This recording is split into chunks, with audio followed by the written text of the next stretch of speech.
Olha, eu acho que acima de tudo, ocupar as ruas, manter a mobilização, articular as manifestações de rua com formas de luta, como greves, ocupações de terra, ocupações urbanas, criação de comitês de solidariedade, que já existem muitos, comitês de mobilização e organização pelo Fora Bolsonaro, mas com um programa muito claro, porque a coisa não é só fora Bolsonaro.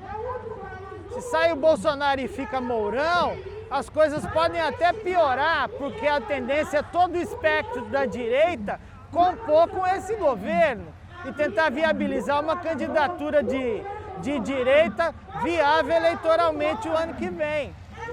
E aí a boiada continua passando, o autoritarismo continua passando, a polícia assanhada para reprimir do mesmo jeito. Então, fora Bolsonaro, entra Mourão, não resolve o problema. Porque se trata de um governo ilegítimo que ganhou a eleição na base da fraude, na base do fake news, da mentira. Então, desse ponto de vista, é um governo ilegítimo cuja chapa tem que ser cassada pelo TSE. Além disso, não se trata só de derrubar esse governo, porque esse governo é a ponta de lança de todo um projeto político, econômico, cultural, social das classes dominantes no Brasil, que já vem sendo operado há algum tempo antes. E que nós podemos sintetizar chamando de pauta econômica e política do golpe de 2016. Então não é só tirar o Bolsonaro, é reverter a reforma da Previdência, é reverter a reforma trabalhista, é reverter essas medidas autoritárias do plano político eleitoral que vem sendo aprovadas, é desmilitarizar o governo, é despolitizar as Forças Armadas. Elas têm que cumprir funções estritamente, vamos falar, técnicas, e não ficar dando palpite o que a gente tem que fazer ou não fazer, e não ficar ocupando cargo político. Isso não é função de militar. É preciso conter a violência policial e essa contenção tem que se dar por meio da judicialização da violência policial, da judicialização dos crimes policiais, do expurgo da polícia, dos policiais violentos e criminosos. Então não é só tirar o Bolsonaro, tem toda uma pauta aí que já foi aprovada e que está proposta no parlamento que nós temos que combater e reverter. E aí não é restaurar a nova república, porque a nova república entrou em colapso. É propugnar uma democracia muito mais avançada, muito mais ampliada. Nós não queremos a volta da Previdência como ela era, a gente quer uma Previdência ainda melhor, ainda mais inclusiva.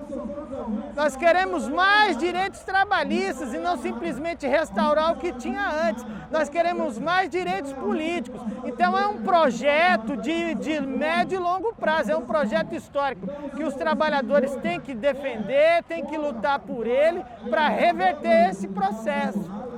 Então não é só fora Bolsonaro, vacina no braço, comida no prato. Tem toda uma pauta política econômica, porque o golpe de 2016 foi dado para criar uma nova relação social no Brasil, uma nova relação política, uma nova relação entre capital e trabalho, uma nova relação entre Estado e sociedade, uma ditadura militar reativada por outros meios. Então não é possível os trabalhadores aceitarem e concordarem com isso. Olha, sem informação não tem mobilização.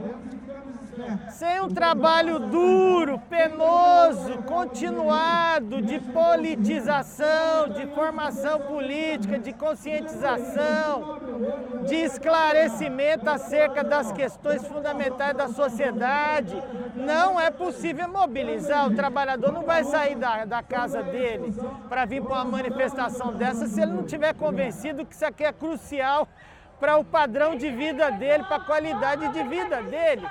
Isso demanda um trabalho que a esquerda brasileira deixou de fazer nos últimos 15 anos, ou mais. Deixou de fazer porque se seduziu pela possibilidade de ocupar o governo federal e achar que isso era suficiente. A direita fez o trabalho inverso.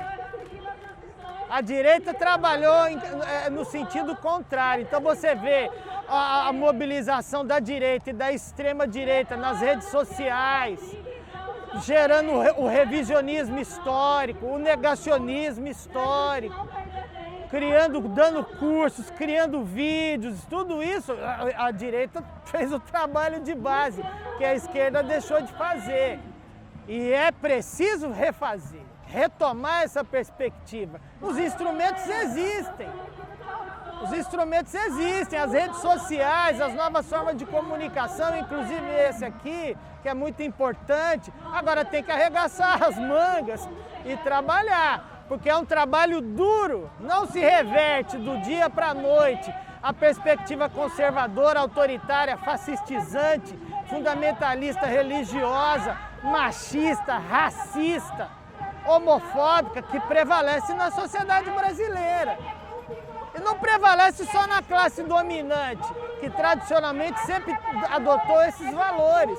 Prevalece no trabalhador, prevalece nas classes subalternas, na população, que acredita em valores que vão na contramão dos seus interesses. Então é preciso fazer um trabalho de reversão disso, de combate a esses valores, que são valores da hierarquia, da exclusão, da dominação, em favor dos valores da libertação, da emancipação, da igualdade, da solidariedade. Então, sem a formação, o processo de conscientização, não tem mobilização. Vamos ficar falando nós para nós mesmos, né? Então isso é mais que urgente, isso é mais que urgente. E hoje a gente vê como é que isso é fundamental e como é que há uma carência nesse sentido e é preciso acelerar isso o mais rápido possível. Então, em Haia é provável que ele seja condenado, é possível, agora tem que ver se isso impacta aqui internamente, né? Porque a condenação internacional do Bolsonaro é fato. Quer dizer que o mundo inteiro contesta e condena o Bolsonaro, isso é fato. Bom, mas isso impacta aqui dentro? Bolsonaro vai ser condenado por genocídio aqui dentro? Ou ao contrário, a CPI vai fazer um relatório pedindo o impeachment dele, mas o Centrão vai reprovar o relatório, vai aprovar um outro relatório que isenta ele de tudo e ele continua até o final do mandato, quem sabe até ocupando um segundo mandato. É isso que determina o processo. E hoje, se depender das classes dominantes, vai ficar esse morde-a-sopra com o Bolsonaro até o final do mandato. Eles vão, cercam ele com processos, inquéritos, CPI, ele recua como ele está fazendo agora, não é? Chamando o Centrão para ocupar cargo-chave dentro do governo. Mas assim que ele estabiliza a posição dele, ele volta para o ataque. Porque o projeto dele é um golpe fascista. É a fascistização completa do Estado e da sociedade brasileira. Então, quer dizer, beleza, vai ser importante o Tribunal de Haia condenar ele. Mas tem que rebater isso aqui dentro. Particularmente por quê? Porque tudo indica que está havendo um novo ímpeto de contaminações no mundo e aqui também. Porque as novas variantes são mais contagiosas que a primeira.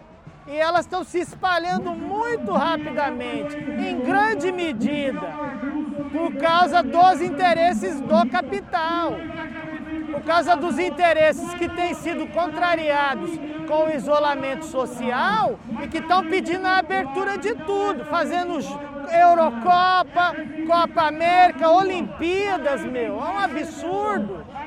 Cada atleta daquele que vai para Tóquio vai carregar a possibilidade de trazer para o seu país uma variante que não tem ainda lá. Olha isso!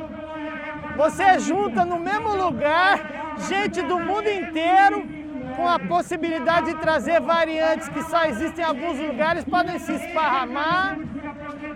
Então, quer dizer, o pessoal está achando que a pandemia está sob controle, não está e nem estará num prazo futuro razoável. Então é mais que necessário a gente ter um governo que trate da pandemia e não que negue a pandemia. E aí o governo Mourão também é negacionista, ora. também é negacionista, como os militares do governo também são. Então não basta tirar o Bolsonaro, tem que tirar o governo inteiro. Isso aí. Eu participo de uma banda junto com mais 3 amigos, que se chama Aborto de Nazaré. É uma banda de rock pesado que tem um perfil de crítica social, crítica política, porque a gente acha fundamental, por meio da arte, fazer a crítica da sociedade. E como a gente gosta de rock and roll, a gente juntou a fome com a vontade de comer, né? Então a gente faz um som que a gente gosta, com uma perspectiva de crítica social muito forte, muito forte. É uma marca importante da banda e até na nossa própria estética isso está bastante marcado, né, na perspectiva da banda. Nós estamos iniciando a gravação do nosso primeiro EP. Vamos ver se até o final do ano a gente consegue soltar umas 8 músicas para o nosso primeiro EP. O Hienas de Botas é um diálogo com o Bolsonaro, né? O que ele quer e o que eu quero, é eu e ele dialogando, né? E no refrão eu falo que só parasita, usurário e bandido acredita no que você diz. Só desesperado, quando não enganado, concorda com o que você faz. Então vai, sai daqui, desce de volta pro buraco sujo de onde você saiu. Leva contigo as hienas de botas que pensam como você. Você tá falando Então é de uma repressão crítica. policial. Repressão policial, repressão política, não é? Autoritarismo, mentira, mistificação da realidade, não é? O uso de determinados valores, como a religião, o patriotismo, numa perspectiva fascista. Então a música faz a crítica disso, né? Faz a crítica disso. E a gente tem outras letras também que fazem a crítica aí da realidade, né? Isso para nós é uma condição, senão não tem sentido fazer banda, né?